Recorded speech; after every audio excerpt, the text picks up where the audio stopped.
Bienvenue à la 11e et dernière session du module 6, intitulée « Fabrication et utilisation de matériel didactique pour l'enseignement des veilles esthétiques ». Avant d'aborder cette session, faisons un rappel de la session précédente. Prenez 15 minutes pour partager le matériel didactique que vous avez fabriqué pour l'enseignement de l'histoire ou de la géographie et racontez comment ça s'est passé lors de l'utilisation dans vos classes. De plus, partagez la liste de ceux dont vous aurez besoin en sciences naturelles.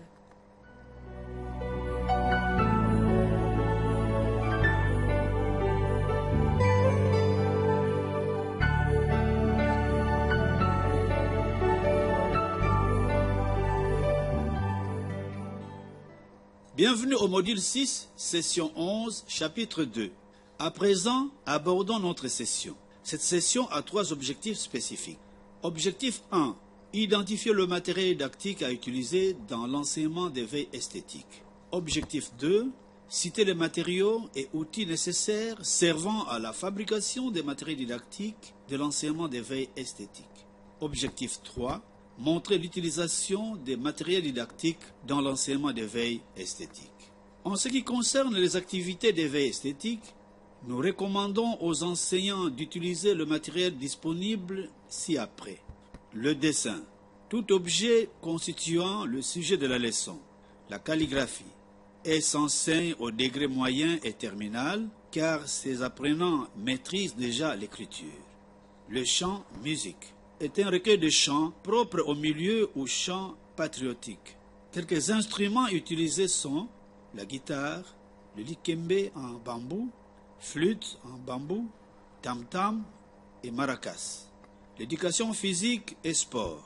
Quelques outils utilisés sont le ballon, le filet, le javelot, la boule, le disque, le tam-tam, le sifflet et la corde. Le travail manuel. Quelques outils à utiliser sont la machette, la houe, la bêche, le coupe-coupe, les différentes semences, l'arrosoir, l'aiguille, le fil et l'étoffe. Pour pallier aux difficultés que pose l'absence de certains matériels didactiques dans nos écoles, il est recommandé aux enseignants de les fabriquer eux-mêmes avec les moyens de bord. Par exemple, les troncs d'arbres, machettes, scie, papier de verre, binette, peau d'une bête, chèvre, mouton, bœuf, boîte à lait, morceaux de caoutchouc, clous, boîte de conserve, marque pilchard, grains de maïs séchés, le morceau de bâtonnet de plus ou moins 15 cm, marteau, clous, fil de recuit et une pince. Cela nous amène à aborder la fabrication des maracas. Première étape, la présentation des matériaux. Il faut des boîtes de conserve marque Pilchard, grains de maïs séchés, les morceaux de bâtonnet de plus ou moins 15 cm, marteau, clous, fil de recuit et une pince.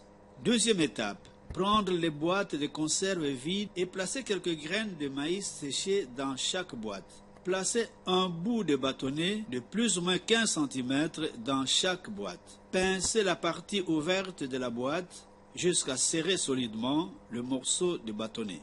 Resserrer par des clous à l'aide d'un marteau. Demandez à plusieurs parents de vous aider à fabriquer assez de maracas pour le bien des apprenants. On peut aussi produire d'autres instruments avec des matériels locaux. Par exemple, on peut mettre des cailloux ou graines de maïs dans une bouteille vide et la fermer. On peut prendre 2 moitiés d'une noix de coco et les cogner ensemble. Demandez aux parents et à la communauté de vous aider à fabriquer des instruments. Il est important de noter que ces matériels didactiques peuvent être partagés entre les classes. Il est plus facile de fabriquer les matériels ensemble, choisir où les ranger et planifier l'utilisation pour que toutes les classes aient accès. Un bon enrichissement pour le travail manuel et l'aménagement d'un jardin scolaire. Afin de vous assurer que vous avez assimilé la matière, voici quelques questions auxquelles nous vous demandons de prendre 10 minutes pour y répondre. Première question. Identifiez les différents matériels didactiques à l'utiliser dans l'enseignement de l'éveil esthétique. Deuxième question. Choisissez un matériel didactique à fabriquer ou à recueillir auprès de la communauté. Soyez prêts à les partager lors du prochain module.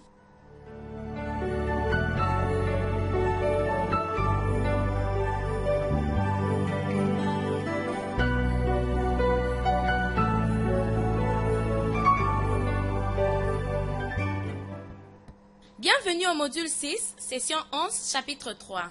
Nous voici arrivés à la fin de notre module sur la fabrication et l'utilisation de matériel didactique en classe. Faisons quelques exercices pour évaluer nos connaissances. Prenez une feuille de papier et disposez les chiffres de 1 à 10.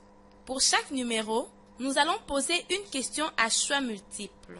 Écrivez la lettre qui correspond à la bonne réponse. Une fois terminé, remettez la feuille au directeur d'école ou gardez-la pour la corriger à la fin de cette session. Merci.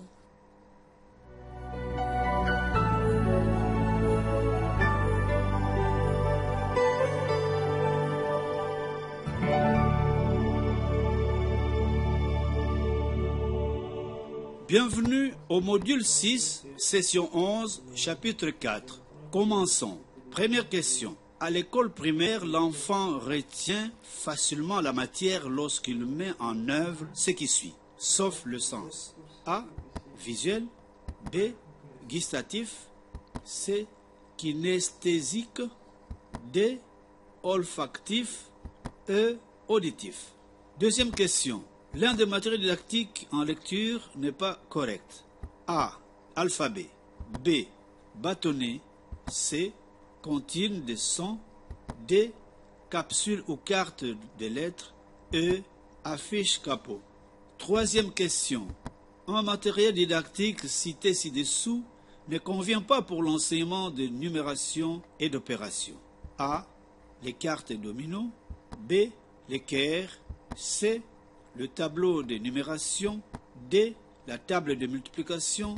E. Les bâtonnets. Quatrième question. Un matériel cité ci-dessous convient pour la fabrication de matériel didactique pour l'étude de corps géométriques. A. Papier mâché.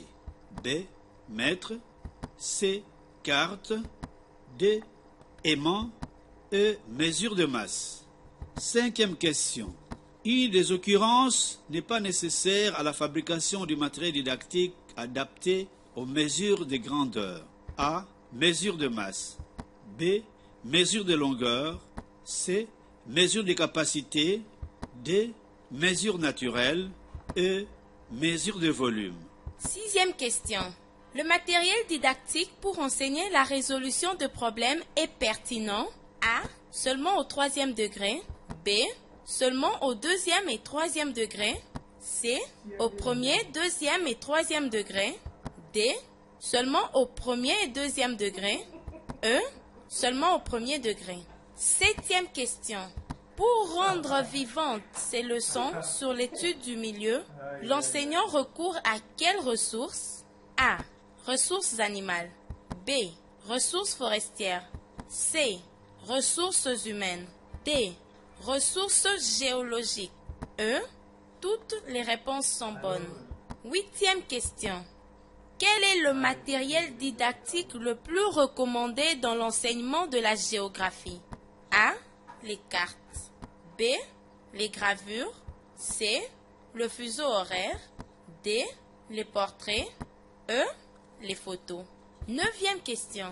L'un des matériels didactiques pour l'enseignement de l'histoire n'est pas correct. A. Une carte. B. Une rose des vents. C. Une ligne des temps. D. Un portrait. E.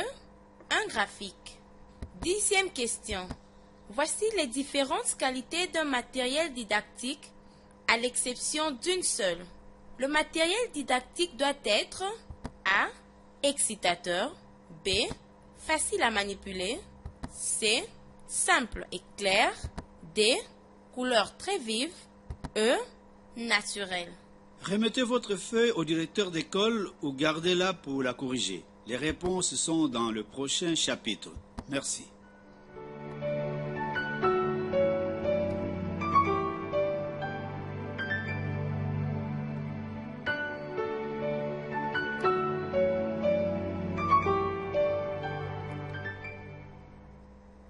Bienvenue au module 6, session 11, chapitre 4. Prenez votre feuille de réponse du prétexte et votre feuille de réponse du post-test. Corrigez les deux feuilles selon les réponses. Notez s'il y a eu amélioration de vos connaissances entre le prétexte et le post-test. Voici les corrections des pré et des post-tests. 1. C. 2. B. 3. E. 4. A. 5. D. 6. C. 7. E. 8. A. 9. B. 10. D. D'une part, additionnez les points et calculez la différence entre le pré et les post-tests. Votre post-test est-il meilleur que votre pré-test? Si oui, bravo. D'autre part, si le total de votre post-test est moins de 5, il faudra revoir le module.